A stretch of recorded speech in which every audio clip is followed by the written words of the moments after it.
Hello and thank you for joining me for the first episode of The Still of the Night, the podcast where historical true crime meets the paranormal as we journey into the darkest corners of the past. I'm your host, Gemma Blackshaw, and today's episode is a true paranormal experience submitted by one of my subscribers on YouTube. So grab yourselves a drink, turn down the lights as we venture into the still of the night.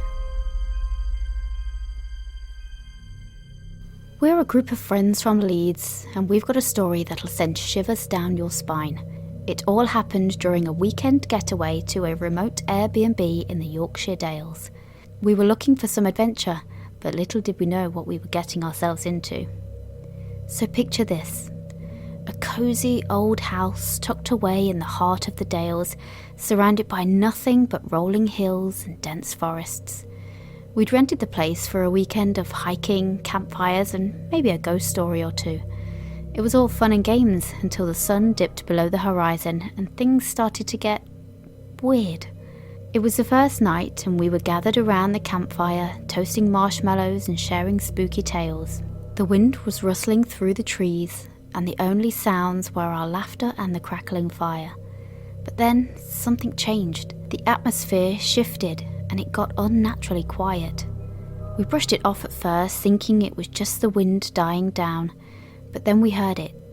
Faint whispers, like someone was having a hushed conversation just beyond the tree line. We all fell silent, straining our ears to catch what was being said. It was eerie, like the voices were floating on the edge of our hearing. The weird thing was, we couldn't make out any words. It was like the voices were speaking in a language we didn't understand, a jumble of sounds that sent shivers down our spines. We looked at each other, wide-eyed and puzzled, but none of us dared venture into the darkness to investigate. We sat there, huddled around the fire, listening to those ghostly whispers for what felt like hours, and then, as suddenly as it had started, it stopped. The wind picked up again and the normal sounds of the forest returned. We tried to laugh it off, convincing ourselves it was just our overactive imagination playing tricks on us. The next day, we decided to go for a hike, hoping some fresh air and exercise would clear our minds of the eerie encounter. But as we walked deeper into the forest, things took another unsettling turn. We started hearing footsteps, soft and deliberate, following us through the woods.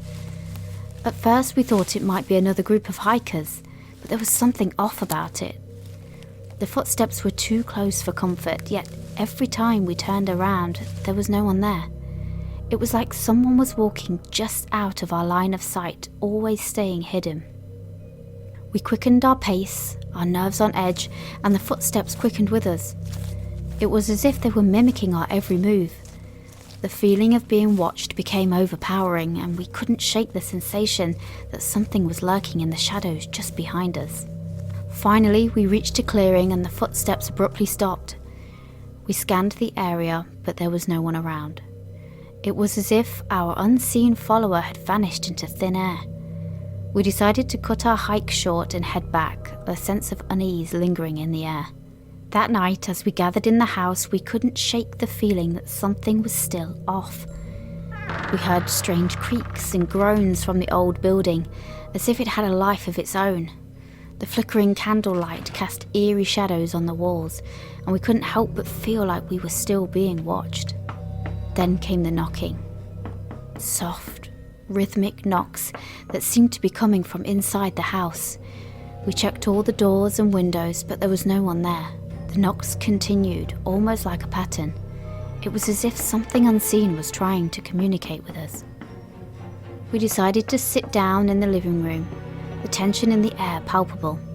The knocks continued and we tried to ask questions, like they do in those ghost hunting shows we'd seen on TV. Is someone there? Knock once for yes, twice for no. But the knocks didn't follow any pattern we could discern. As we huddled together in the dimly lit room, the knocks grew louder and more insistent. It was as if whatever was causing them was getting frustrated. We couldn't explain it, and none of us had the courage to venture into the darkness to investigate further. Eventually, the knocking stopped, leaving us in an eerie silence once again. We stayed up most of the night, wide awake and on edge, trying to make sense of the inexplicable events of the weekend. The next morning, we packed our bags and we left the house, relieved to be back in the safety of civilization. We couldn't explain what had happened, and we didn't want to stick around to find out. It was a weekend we'd never forget, and it left us with more questions than answers. So there you have it, our own paranormal encounter in the heart of the Yorkshire Dales. We never saw anything, but we heard and felt things that defied explanation. It's a reminder that sometimes the unknown is closer than you think, lurking just beyond the edge of your perception.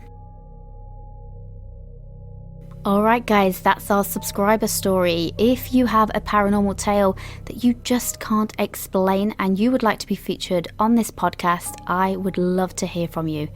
The description section will have all of the details you need to submit your story. That is all for today.